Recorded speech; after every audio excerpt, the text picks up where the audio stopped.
मुझे छोड़ के मत जाओ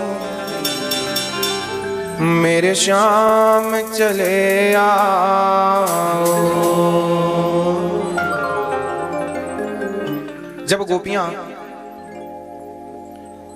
जब भगवान श्री कृष्ण गोपियों को छोड़कर गए तब गोपियों की हालत ऐसी थी जैसे पानी से निकालने के बाद मछली की हालत होती है। सारी गोपियां बस कृष्ण कृष्ण कहकर रो रही थीं। एक ही नाम था अधर पर, केवल कृष्ण। कब आओगे, कब आओगे कृष्ण, कब आओगे। सारी गोपियां रो रही थीं। जैसे गाय का दूध श्याम सुंदर पीते थे, आज वो गाय भी, नाम था गंगी, वो गाय भी रो रही थी। कृष्ण का प्रेम ऐसा था, सबको रुलाता था। जहां प्रेम की अधिकता होती है वहां रोना होता है। मां यशोदा ने उस दिन से चूल्हा नहीं जलाया जिस दिन से श्याम सुंदर वृंदावन छोड़कर गए। जरा विचार करके देखिए कि उन गोपियों का कितना प्रेम रहा होगा कृष्ण के प्रति। मां यशोदा बस जिस पालने में श्याम सुंदर सोया करते थे उसी पालने को बस वो देखा करती थी। कभी उठकर जाती उस पालने की तरफ और उस पालने को झुलाने लगती, हिलाने लगती, धीरे धीरे कहती, कन्हैया कितना सोएगा, आज तुझे जागना नहीं है, आज तुझे अपनी मां का दूध नहीं पीना। फिर थोड़ी देर बाद बोलती, कितना खेलेगा, आज तुझे सोना नहीं है। पागलों की तरह व्यवहार माता यशोदा करती। केवल कृष्ण प्रेम में पागल हो गई थी। सारी गोपियां आपस में बैठ करके केवल कृष्ण की चर्चा किया करती। कोई बात नहीं थी गोपियों के पास। वृंदावन की चर्चा जब श्याम सुंदर सुनते कि गोपियां रो रही हैं, मां यशोदा ने अपने बाल नहीं सुलझाए उस दिन से जिस दिन से कृष्ण गए हैं। मां यशोदा ने उस दिन से चूल्हा नहीं जलाया जिस दिन से कृष्ण गए हैं। किसी के घर में चूल्हा नहीं जला, बस जीवन जीने के लिए थोड़ा सा पानी पी लेती हैं। यशोदा मां तो कहती हैं मैं मर जाऊंगी। तब नंद बाबा जाकर कहते हैं, यशोदा दूध पी लो थोड़ा सा। यशोदा बोली, हम दूध पिएंगी तो जिंदा रहेंगी, और जिंदा रहेंगी तो कृष्ण मर गई। और कल कृष्ण आ गया और बोला कि मेरी मां कहां है, तो बताओ कहीं तुम्हारे वियोग में वो मर गया तो, इसलिए कहीं तुम्हारे लिए वो ना मर जाए, इसलिए उसके लिए तुम्हें जिंदा रहना पड़ेगा यशोदा, इसलिए तुम थोड़ा सा दूध पी लो।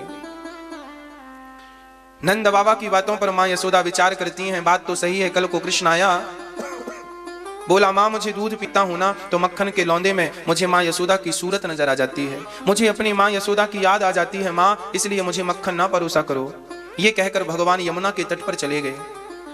तभी उद्धव जी वहां आए।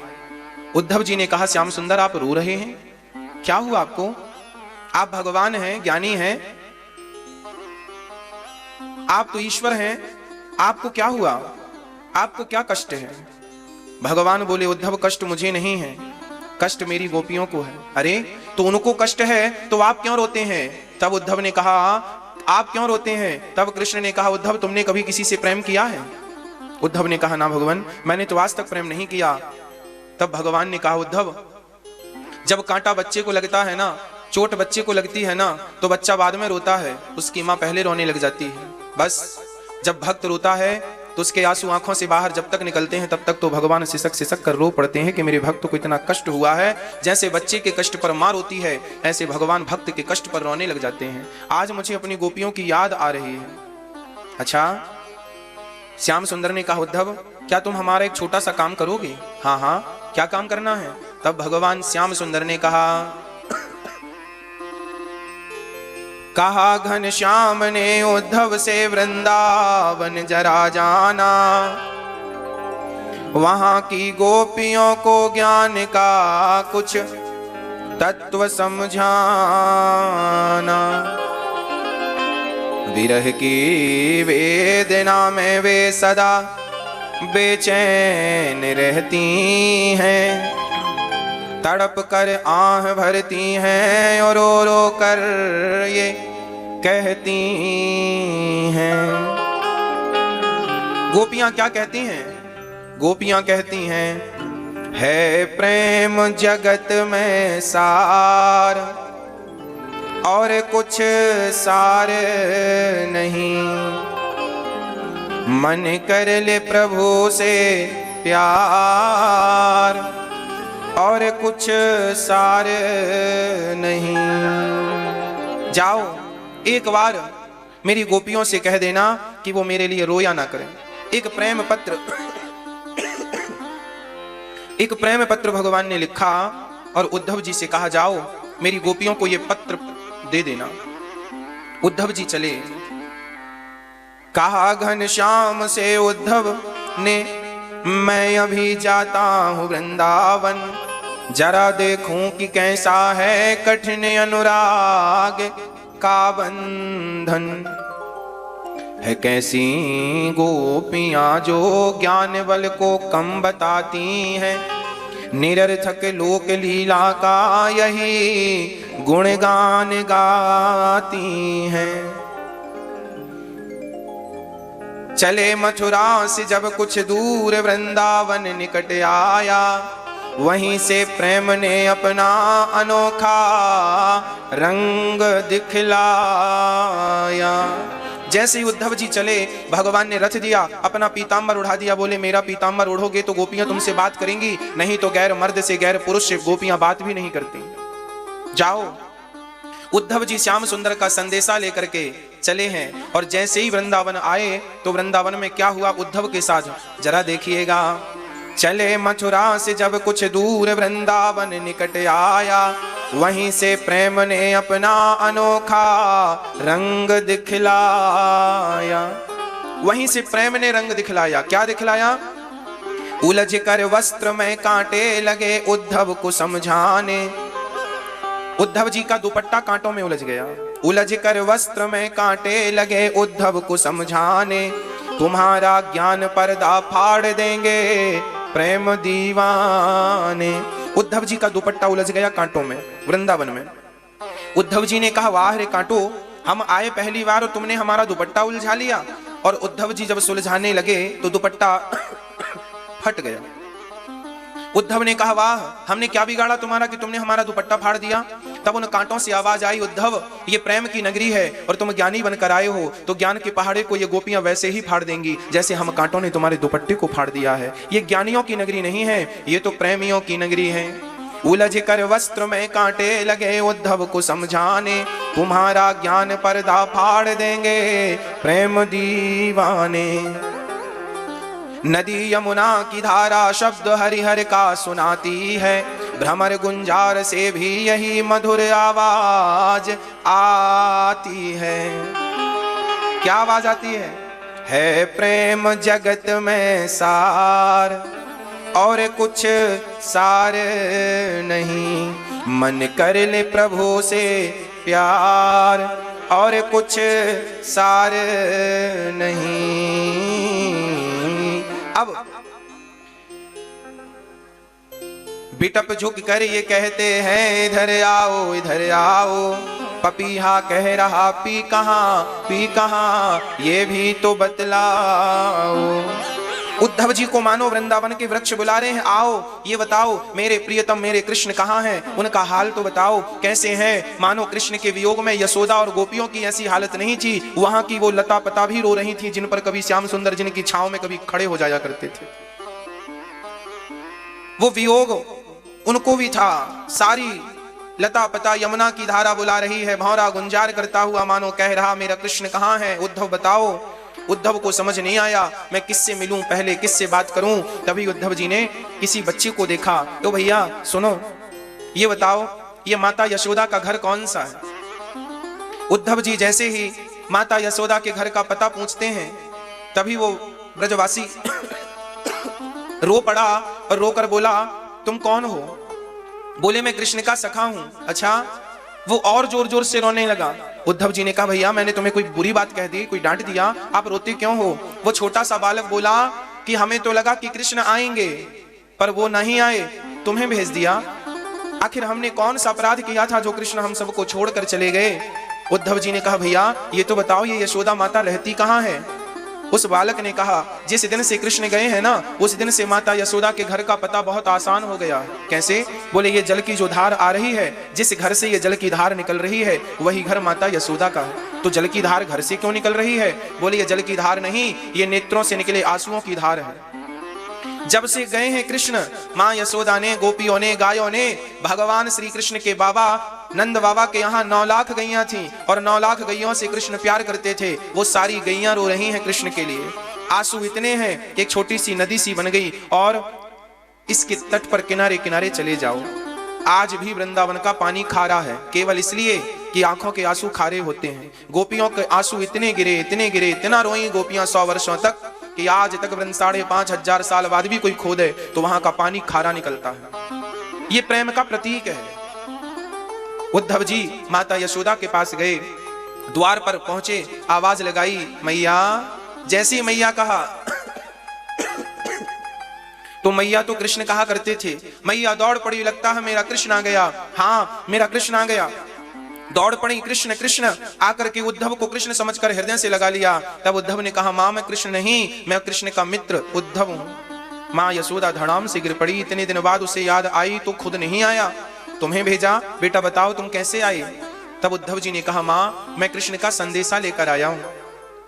वो आपको बहुत याद करते हैं। मां यशोदा बोली, यदि याद करता होता तो आ नहीं जाता। याद नहीं करता इसलिए तो नहीं आया। उद्धव जी बोले, मां बात ऐसी नहीं है, वो नित्य आपको याद करते हैं। आपको याद करते करते रोते हैं, बस अपनी मां मां याद करते रहते हैं आपको। तो फिर आए क्यों नहीं उद्धव? तब श्याम सुंदर की मजबूरी उद्धव जी ने कह सुनाई कि मां कृष्ण के दुश्मन जरासंध हैं। यदि कृष्ण आना जाना रखेंगे वृंदावन में तो जरासंध को पता चल जाएगा कि कृष्ण की कमजोरी वृंदावन है। फिर वो आप पर अटैक करेगा, गोपियों पर अटैक करेगा। इसलिए भगवान ने 2 दिन का कहा तो था, आए नहीं, इसलिए नहीं आए। उद्धव जी कहा था कि 2 दिन बाद आऊंगा, तो आया क्यों नहीं? क्या झूठ बोलने लगा है कृष्ण? उद्धव ने कहा, मां कृष्ण नहीं आए, इसमें उनकी मजबूरी थी। यदि वो ये कह देते कि मैं कभी नहीं आऊंगा तो आप सब प्राण त्याग देते। तो आपको जिंदा रखना था, इसलिए उन्हें कहना पड़ा कि मैं 2 दिन बाद वापस आ जाऊंगा। मां यशोदा पूरी रात कृष्ण की चर्चा करती रही, उद्धव से हाथ जोड़कर कहती रही, बेटा उद्धव जाकर के एक बार मेरे कृष्ण से कह दो कि एक बार वो अपनी मां के लिए नहीं, देख ये गंगी गाय खड़ी है, ये वही गाय है जिसके थन से दूध श्याम सुंदर खुद पिया करते थे मुंह लगा करके। जब से गए हैं ना, इस गंगी गाय ने ना चारा खाया है ना पानी पिया है, बस इसकी आंखों से देख उद्धव ये झरझर आंसू गिर रहे हैं। अरे हम तो इंसान हैं, समझा लेंगे अपने आप को, ये कैसे समझाए, इसे कौन समझाए? एक बार कह देना उस कृष्ण से कि वो अपनी गाय से मिलने तो कम से कम आ जाए। एक बार अपनी गोपियों को तो देख ले, क्या हालत है उनकी। आज उद्धव जी मां समझा रहे हैं, उद्धव जी मां को समझा रहे हैं, मां वो भगवान है, न माता न पिता तस्या, न भार्या न सुतादयः, नात्मीयो न परश्चापि, न देहो जन्म एव च। मां ना माता वो भगवान है, ना उनकी कोई माता है, ना उनका कोई पिता है, वो भगवान है मां। ना कोई पत्नी है उनकी, ना कोई पुत्र है उनका। भगवान तो भगवान है, ना वो किसी के पुत्र बनते ना किसी के कुछ बनते, वो भगवान है। मां सर्वव्यापी है। मां यशोदा ने कहा, उद्धव तू मुझे ज्ञान पढ़ाने आया है। अच्छा एक बात बता, किसी प्यासे को प्यास लगी है, वो कहे कि हमें पानी पिलाओ, और तुम कह दो कि भाई पानी क्या मांगता है, आकाश में पानी, पाताल में पानी, शरीर पानी से बना है, 5 तत्वों में एक तत्व पानी है, तो क्या पानी किसी ज्ञान से प्यासे की प्यास बुझेगी? अरे प्यासे को पानी का ज्ञान नहीं, प्यासे को सिर्फ गिलास भर पानी चाहिए। उसी प्रकार उद्धव तू मुझे कृष्ण का ज्ञान मत दे, केवल मुझे कृष्ण से मिला दे बस। मैं मां हूं और मैं बेटे का ज्ञान सुनना नहीं चाहती, मुझे बेटे से मिलना है। उद्धव जी को समझ नहीं आया किस बात पर मैं कौन सी बात कहूं। याद रखना, ज्ञानी जो होता है वो प्रेमी के सामने हार जाता है, क्योंकि ज्ञान मार्ग बंदर के बच्चे जैसा है और प्रेम मार्ग बिल्ली के बच्चे जैसा है। बंदर का बच्चा और बिल्ली का बच्चा दोनों में क्या समानता है, क्या असमानता है, क्या भेद है? बंदर का बच्चा जो होता है वो सदा अपनी माँ को, बंदरिया को पकड़ता है। इस पेड़ से इस पेड़ में छलांग लगाएगी बंदरिया तो माँ कभी बच्चे को नहीं पकड़ती, अक्सर बच्चा माँ को पकड़ता है। और बच्चे ने माँ को पकड़ा है और कल को पकड़ कमजोर हो गई तो गिरने की उम्मीद है, गिर सकता है। परंतु बिल्ली का बच्चा, बिल्ली अपने बच्चे को 7 घर घुमाती है तब जाकर उसकी आंखें खुलती हैं बिल्ली के बच्चे की।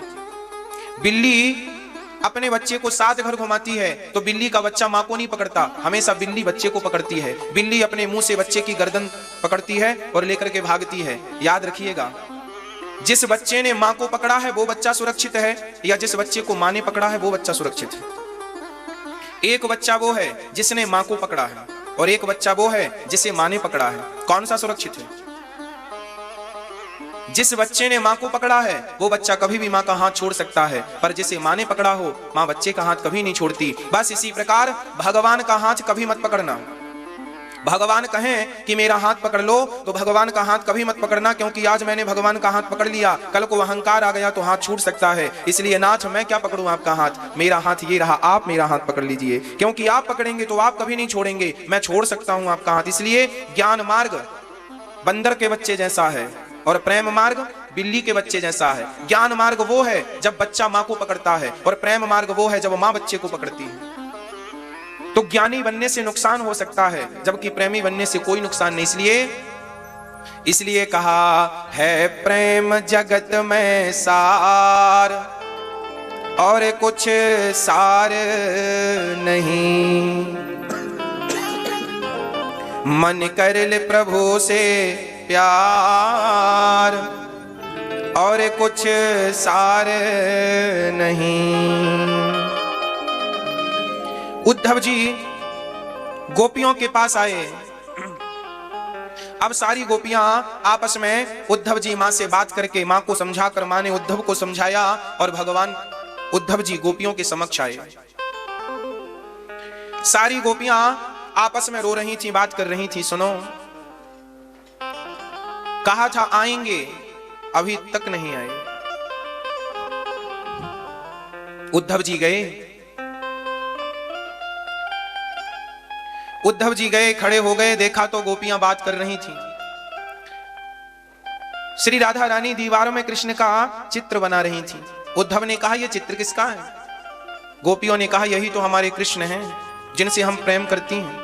तो उद्धव ने कहा कि जब यही तुम्हारे कृष्ण हैं तो इसके हाथ तो बने हैं, आंख तो बनी है, पेट तो बना है, पर इसके पांव नहीं बने, तो क्या कृष्ण लंगड़ा है?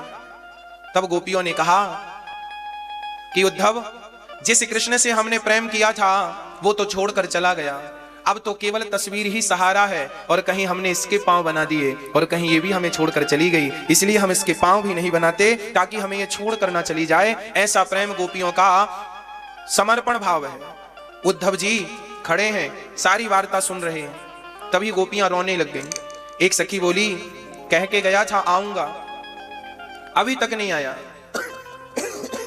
दूसरी बोली, अब मैं मर रही हूं, अब जीने का कोई अर्थ नहीं, अब मुझे मर जाने दो। तो दूसरी बोली, अभी थोड़ी दिन और जिंदा रह ले, भगवान कह के गए हैं तो आएंगे जरूर, आशा रख पगली आएंगे, आशा रख पगली आएंगे, हरि आएंगे, हरि आएंगे, हरि आएंगे, हरि आएंगे, आशा रख, आशा रख, आशा रख पगली आएंगे, आशा रख पगली आएंगे, आशा रख पगली आएंगे, आशा रख पगली आएंगे, हरि आएंगे, हरि आएंगे, हरि आएंगे, हरि आएंगे, हरि आएंगे, हरि आएंगे, आशा रख, आशा रख, आशा रख पगली आएंगे, आशा